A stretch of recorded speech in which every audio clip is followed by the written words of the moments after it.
Hello everybody, thank you for joining me. My name is David. This is DeMars Coaching. This is a question and answer video, part 2, where I'm answering people's questions about narcissistic abuse and abusive relationships, how to heal, how to grow, how to recover.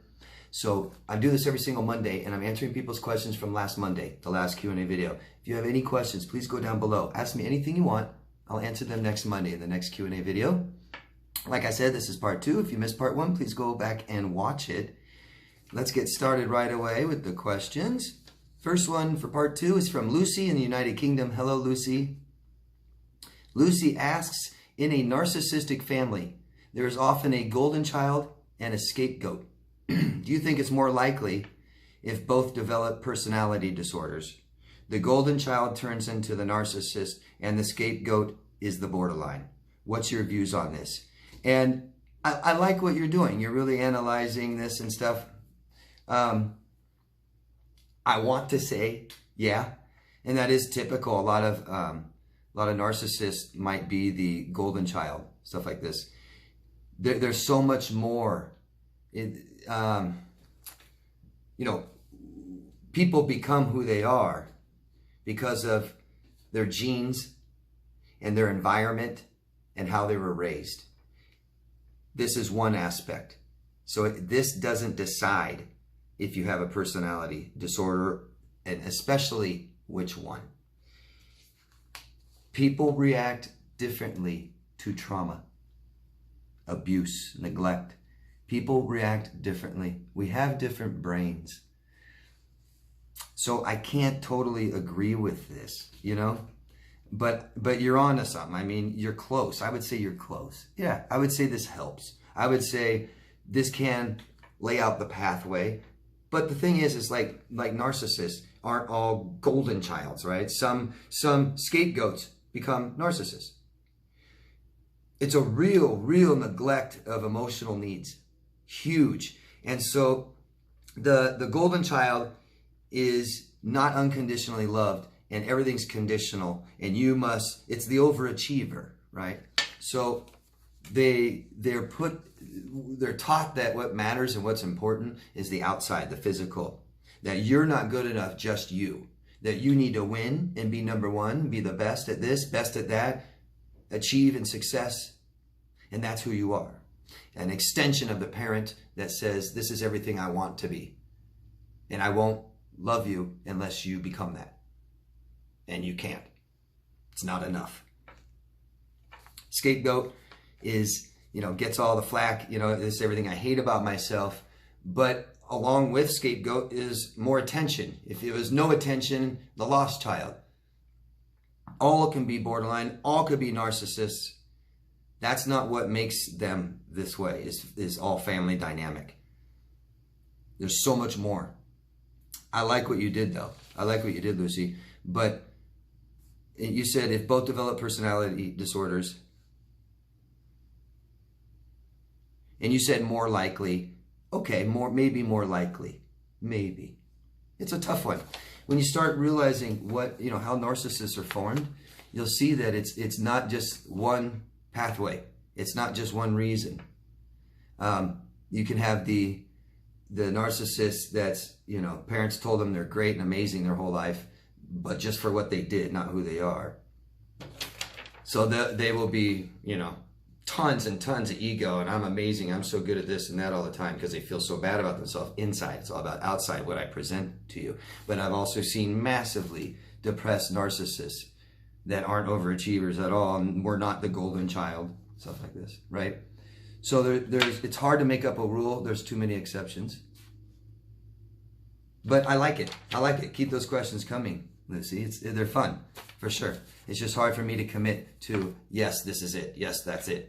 Because there's too many factors involved in personality disorders and who people become. But thank you. Keep them coming. Heather from Ontario. Hello, Heather.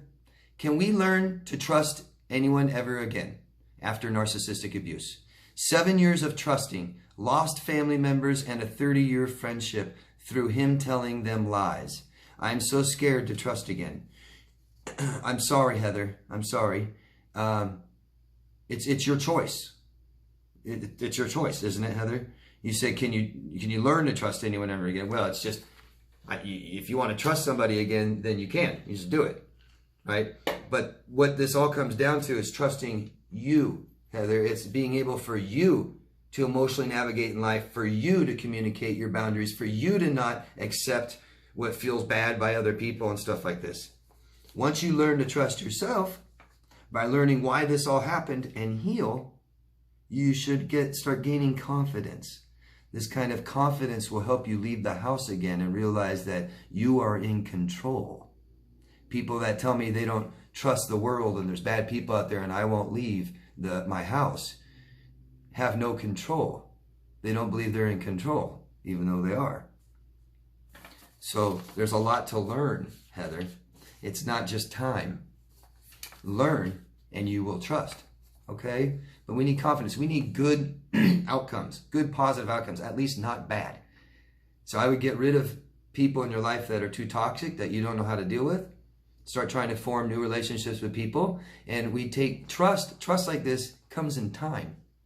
You don't have to trust people a whole bunch that you just meet.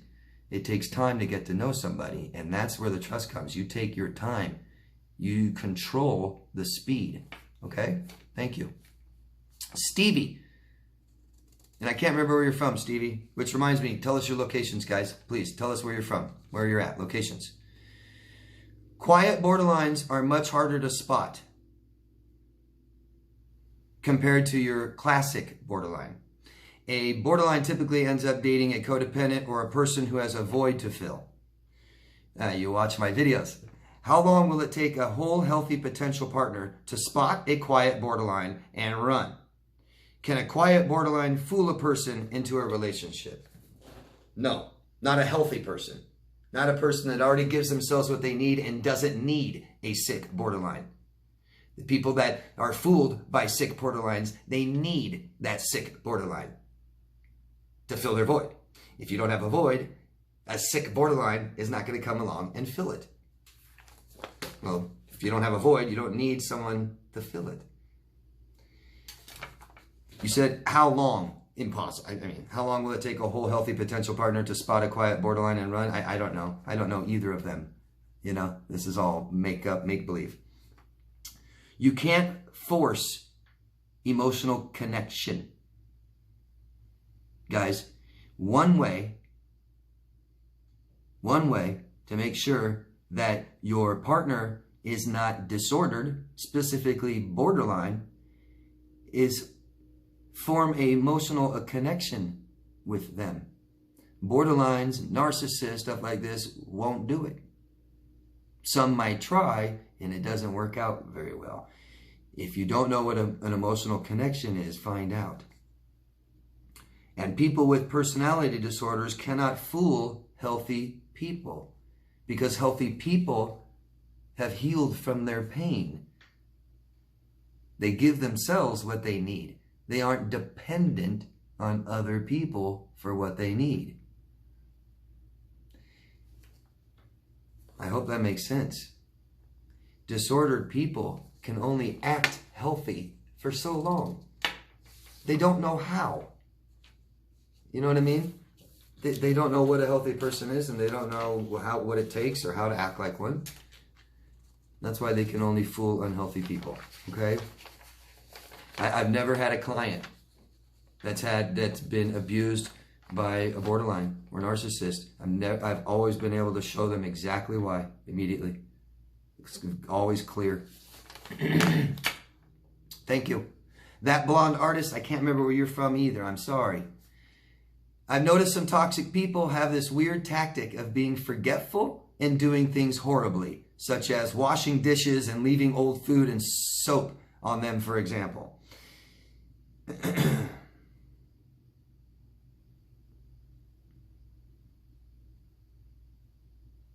So you want to know if there's a name for that.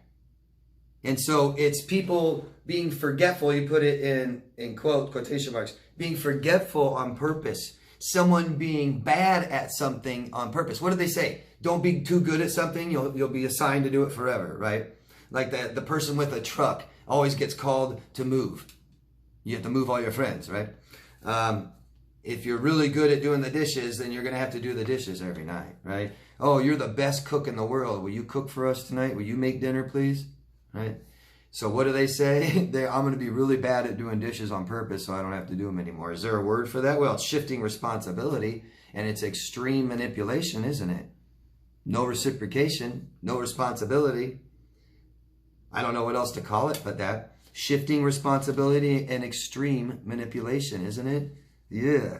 And it's amazing. These are partners. Partners are supposed to be there for each other and help each other become better people, and they're sabotaging you. That's funny you brought that up, though. Man, I think most of us know what that's like, right?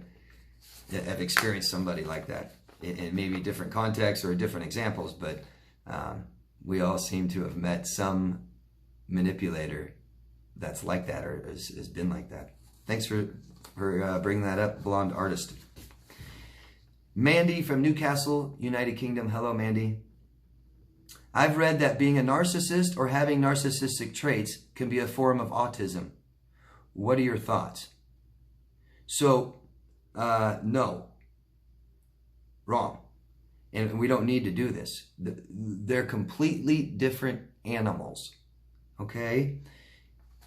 Sicknesses and disorders, stuff like this, all have overlapping traits. Okay? So that's why like narcissistic personality disorder, you need 5 out of 9 specific traits to have the disorder. Otherwise, you just have narcissistic traits like most people in the world. They can appear similar, but they're definitely different. Autism and narcissism. We all have narcissistic traits. It's a spectrum disorder. So narcissistic traits aren't a form of autism, and being a narcissist is not autistic. And I see these two mixed up a lot, and I really wish it would stop. It's just completely different animal. I understand that both of them are spectrum, and I understand that both of them have some problems maybe reading people's affect and stuff like this, but they are so different, and I'm experiencing this. I'm telling you, they're different. So different. So different. I don't care if they look the same, smell the same, a little bit similar. They're different. Yeah, totally wrong. Whoever you found that is false. They're misinformed, and they're spreading misinformation. Thank you very much. All right, next one's from Indiana Jones. And I'm going to guess the Temple of Doom is where you're from, huh? I recently dated a woman I work with and dumped her after 3 months because her behavior was getting so insane. She stalked me for the next year, moving to my neighborhood, vandalized my car twice.